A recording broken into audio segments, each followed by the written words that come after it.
It is actually a surprising slow news week because I don't have a lot of pieces here in front of me. It's going to be a really short show, but goddamn, everything leaked for Dragon Ball Sparking Zero. So it feels like it's been quite a big week for anime games, even though the amount of news is kind of small, but it's big news. So, big show, small number of news. You tell me what kind of show this is. Welcome to Around the Bush.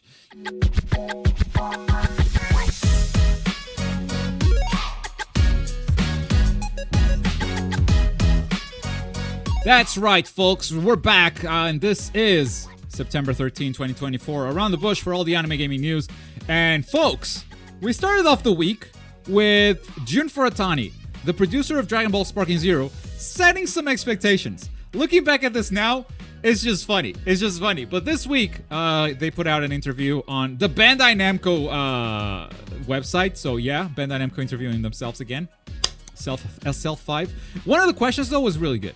There are still many unrevealed characters. Not anymore. Is there anything you could say about that? So, we still have many characters to reveal, but I also want to address some misinformation regarding the Red Ribbon and Tao Pai Pai characters that was shared in an interview by someone not connected to Dragon Ball Sparking Zero. Now, you may remember this, because this was at San Diego Comic-Con in an IGN interview where they interviewed this guy. Who's this guy, you ask? Well, according to this third right here. Hey, what's up? I'm Tom Jorgensen from IGN. I'm here. David Edmondson, marketing director for Bandai Namco. What IGN neglected to say is that he's the marketing director for Bandai Namco Toys! Bandai Namco Toys! Not video games. He doesn't know shit about Sparking Zero. And so when being interviewed, at some point, like, they talk card games, they talk about a bunch of different stuff. And when it comes to Sparking Zero, he just starts babbling, bro. Mark your calendars for October 11th. I know I am, because that is when Dragon Ball Sparking Zero comes out. David, this is one of my most anticipated games of the year. Tell us a little bit about it. Absolutely. So it's an amazing game. Anything you ever dreamed of in Dragon Ball, you can make happen. If you decide you want Goku and Gohan to fight, Gohan's just tired of his old man and not caring about his mom, Chi-Chi. You want them to go toe-to-toe, you can do that. Anything you can imagine, we can happen. You can cross over in different realms. You can have people from Dragon Ball fight people from Dragon Ball Super. Jiren can fight Tao Pai Pai. You can have anyone from the Red Ribbon Army fight against, So Red Ribbon Army and Tao Pai Pai, they were not announced characters back then, and they still aren't. And Jun Furatani is like, okay, so we're getting ready for some big reveals here, right? Let's just set the expectation ahead of time and say Red Ribbon, Tao Pai Pai. That person did not have information about this game. It's like not saying no, but like also going that we didn't confirm shit. All right, so that person did not have the info, and it's funny watching now because the entire roster leaked. I like how like Jun Furatani was like setting expectations, so you guys wouldn't be disappointed for not seeing Tao Pai Pai and someone from the Red Ribbon Army because you saw that in an interview. It's like, okay, we're getting ready to announce the full roster. We got to set people's expectations because someone's going to be mad about Tao Pai Pai, and then everything just leaks, and this just kind of falls into the void, and this news kind of doesn't matter anymore. So first, we got a big surprise. Dragon Ball GT is in Sparking Zero. This was the first leak. First of all, the Japanese trailer. They put the tags for Dragon Ball GT in their trailer. Spoiling kind of the, let me just mute because Dan Kokoro, Hikare, Teku is going to be copyrights. But the Japanese trailer, they put GT tags in their video. So kind of spoiling that, oh, this is going to be a Dragon Ball GT themed trailer. They didn't spoil any characters or that, like, okay, Goku, right? Goku is going to be there.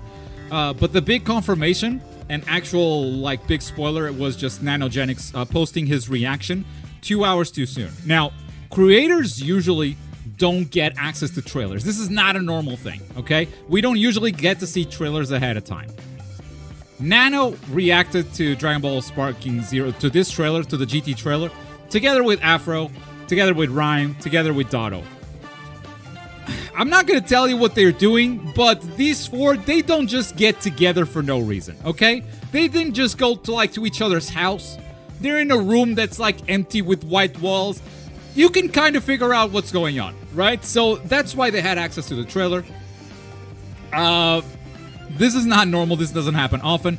And I'm going to guess, this is complete speculation, but like, Nano published it 2 hours earlier, kind of ruining the surprise for everyone.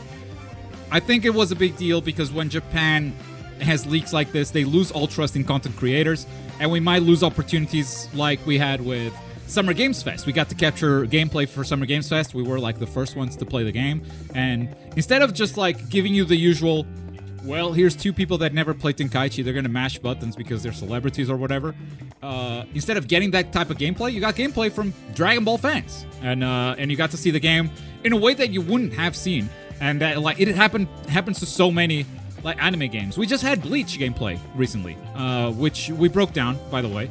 If you haven't watched that video, we did stream that, and I broke down some of the vid systems for the Bleach gameplay. But like, this is a perfect example here of like voice actors playing the game and just like mashing square, and like this is not the type of like quality gameplay that you're looking for as a fan, and leaks like the one Nano did might lead to us having less opportunities like this, which means you guys lose out on content too. I don't want to be like, okay, this is like only bad for content creators. As a fan, before I had these types of opportunities, it was frustrating to see gameplay from people that didn't know shit all the time. And I think Bandai has been working like in a really solid direction, working more and more with content creators and being like able to pull real fans and people that know what they're talking about to try out these games early to give you the best possible quality when it comes to like these early previews and whatnot. Japan, when they come down hard. And this happened before with Dragon Ball FighterZ. I remember Rhyme leaked something on Dragon Ball Super Broly. From that point on, no one gets previews for Dragon Ball FighterZ. They shut the doors. And this could potentially happen again with Sparking Zero and like future anime games. We might have to like start working from zero again to gain Japanese trust and be able to attend those events again. None blame Nano. Crazy if someone else did it. Would they try to cancel it? Okay, so no one's trying to cancel Nano. I don't think it's that serious. I want to be very clear. They're like, what Nano did was wrong. What Nano did was irresponsible. Yes, like let's not sugarcoat it. But like, let's not pretend that it was on purpose or that it should be canceled or that it should even be receiving death threats. Because that is crazy. That is like, you're a crazy person and you need to touch grass. You don't know how to interact with people if you did that. Now, I'm going to take a total blind guess here and try to guess what happened with Nano. Because if you watch their reaction, they're not home, right? I don't know where Nano is from. But let me pull up Nanogenics. Let me pull up the reaction. So they're not home. These guys are not home. They're away on an undisclosed location. And I don't know where Nano is from. But I can kind of guess where he is, okay? And I'm going to say that where Nano is on Pacific time zone. And Nano is maybe a mountain time zone kind of guy or a central time zone kind of guy. So when Bandai told him, okay, you can film the reaction, but don't post it until 7 a.m. Pacific. And he goes to his phone. Okay, okie dokie, 7 a.m. And his phone didn't update the time zone. And it posted it 2 hours early. It could happen to any of us. We didn't check the time zone. We're in a different time zone. And like shit happens, right? So it could have been that. I think if you think about that possibility, it's easier to understand why he made such a mistake. Because when creators get this type of access, like we're really paranoid. Or at least I gotta talk for myself here. Like I'm really paranoid when I get this type of access, and when I'm about to post when I'm about to post like a review, or when I'm about to post like a preview of sorts that has an embargo date, like I check and double check the times. I go to the email multiple times to check, okay, when can I post it? I schedule it. Let me just check the email one more time. Okay, all right. Because it's a privilege that I don't want to lose. And I know that if I mess up, I am damaging everyone. Every content creator is going to get damaged by a leak like this. So if you take that into consideration and think like how much responsibility it is, and I'm sure Nano has felt this, then you can understand by thinking about like how time zones work, and maybe he's not home and maybe he's in a different time zone, like how a leak like this or how a mistake like this could happen. Okay. That said, Nano might actually get away with this, and we might all get away with this with just a slap on the wrist, because a Japanese media group just uploaded Sparking Zero gameplay on their YouTube channel, which wasn't listed. Instead of uploading a private video, they uploaded an unlisted video. And so people spread it on the internet like wildfire, and now the whole roster is out there. So if Nano's leak was for a trailer that was coming out a couple of hours later, this leak is not for something that we're gonna announce today. This is way bigger, and it comes from a Japanese media company. It's not content creators, by the way. Japanese still treat those very differently. Content creators are not media, they are not press. They give those to groups different types of access. There are regions around the world that start to treat them the same. I think Europe is starting to like merge that really well. But Japan is still like, okay, media, serious press, content creators, untrustable scumbags. and now they kind of just got screwed by media, and it's their own media. And so the consequences for this media group have to be bigger than whenever the consequences for content creators receive. Otherwise, it's just hypocritical, right? And guess what? The media group is not going to get any consequences because they're media, they're serious, they're respectable. So we might get away with this. Thanks to this media fuck-up, we might actually get away with this. So yeah, the whole roster is out there. We're not going to talk about the roster. There's like, just like GT was a big surprise for people, I think there's a big surprise coming still if you manage to avoid the spoilers, if you manage to avoid this leak. That said, if you want to know about it, literally Google. I'm going to Google it right now. Sparking Zero full roster. And I'll tell you, it is the first result. So it's not hidden knowledge or anything. You can literally Google it and you can see it. I mean, let me... yeah, there you go. First result. Sparking Zero full roster, first result. So literally, like, it's not some big secret. It's not hard to find. If you want to find the full roster, you can. We're not going to spoil it on stream because I think we could have a Smash Bros moment. You know, the Smash Bros trailer that revealed which characters were playable. The Everyone is Here epic trailer, bro. We could have had that moment, and you can still have that moment if you didn't get spoiled. Maybe, but it's really hard to avoid these spoilers because they're everywhere. So leaks happened.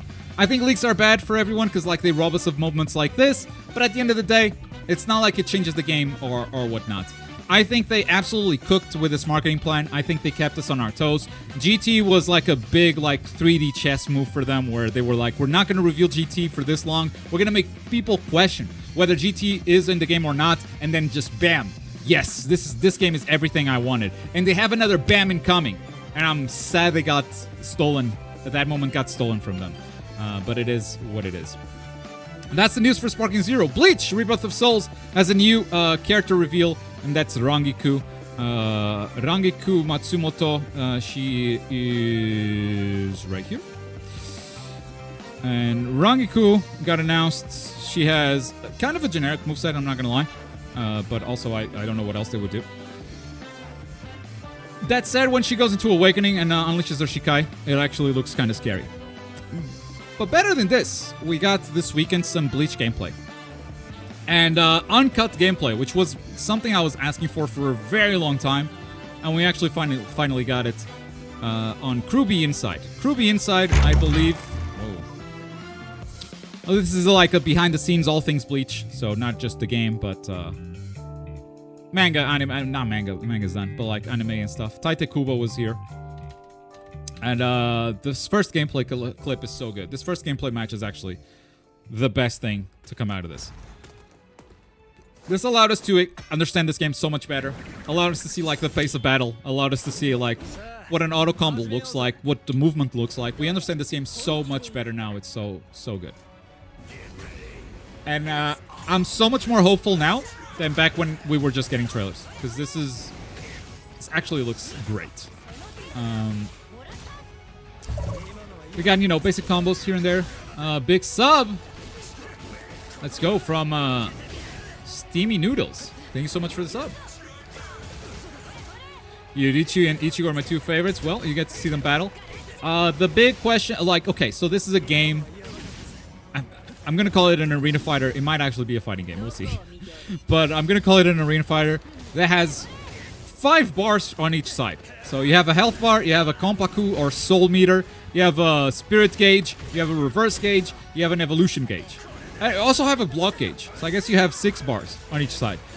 pretty complex to grasp right from the get-go. I made a full breakdown video, but I'll tell you exactly how the Kompaku system works right now. So, up there, the number of yellow, the number of orange highlighted tiles are the number of lives that Ichigo is going to take minimum. The number of yellow is the number that he takes if he depletes the whole health bar. Once the health bar reaches this red space, you can finish off Yoruichi. Or you can keep things going and take an extra bar by depleting the health fully. By default, you only take 2.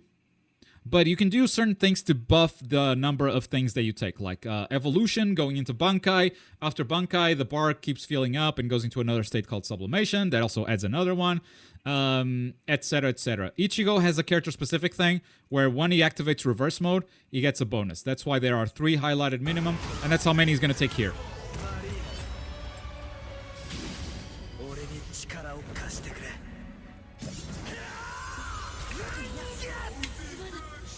Zangetsu! And he takes those 3. Now, Yoruichi here is going to tie up the game.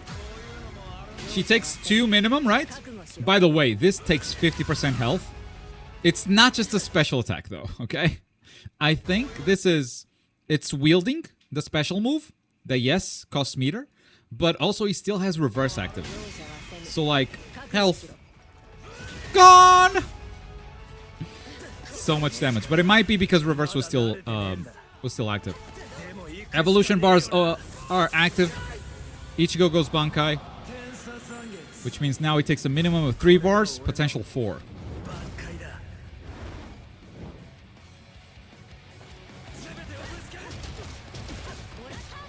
Well, Yoruichi is still in her base form. Oh, goes for a counter. This counter did not deal nearly as much damage as Ichigo's, but also she didn't have reverse active. I think evolutions are fully invulnerable. Like, he straight up swung at Yoruichi there, and she didn't get affected at all. The theme changes when a character goes into evolution. Like, this is Yoruichi's theme. And with evolution, she now takes 3 stocks. Potentially 4 if she empties a health bar, but she didn't, so she's only going to take 3. And that leaves 6 on each side, and they both have evolution, so they both have the same potential number of bars they can take. Some people said this was a homing dash, and there are dashes in this game. I don't think this is a homing dash. I think this is just Yoruichi dodge. That's a homing dash. When it leaves like the blue trail behind, that's a homing dash. But then it's just a dodge. I think here, she just dodges. Oh, here. See? No blue trail. Or it was a little bit, but it was different. So I think that's just a Yoruichi dodge. That's a homing dash. Because if you hold the button for dodge, I think you go into a sprint.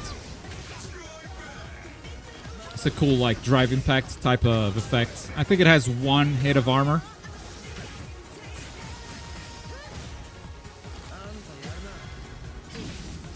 Boop. Alright, Ichigo might go for the 4 here. Because she's super low. He dropped the combo. He actually had it there. Good dodges. Yoruichi catches. Doesn't finish the combo either. Ichigo goes for the finish. Soul Break. Soul Break is when the health bar is empty and you take an extra stock. So Ichigo with evolution here takes 4. These matches are 20 minutes. This match is 5 minutes, which is very standard. Think about it, like a lot of fighting games, you have multiple rounds. This one is not. It's you can think of like the health bar, the Kompaku system as being rounds almost. So it's a very standard amount of time. I saw that comment from a lot of people, but I don't think it's true. And also, like a lot of these combos are just getting dropped. So I don't. I think matches are not. I also think the cutscenes make this feel a little bit longer than like it Maybe. should, like artificially longer. Like a Dragon Ball Fighters match where like the characters have to die, then come in, then they have to go back to neutral. Right. It's like I that's see what stuff to you're make saying. it. I will show you exactly the timestamps so you can have factual information on how long these matches are.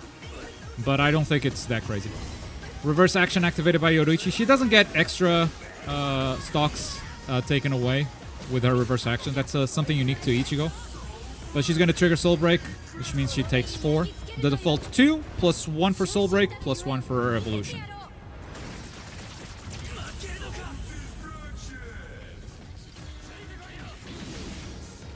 Ichigo has different specials when he's in Bankai. His whole moveset changes, obviously. And both of them enter Sublimation here, which is another mode that they enter automatically after the bar fills up again. And this takes another bar, so like Ichigo here would take a potential 5 bars. It doesn't need to, because there's only 2 left. So this is Ichigo ending the match and winning.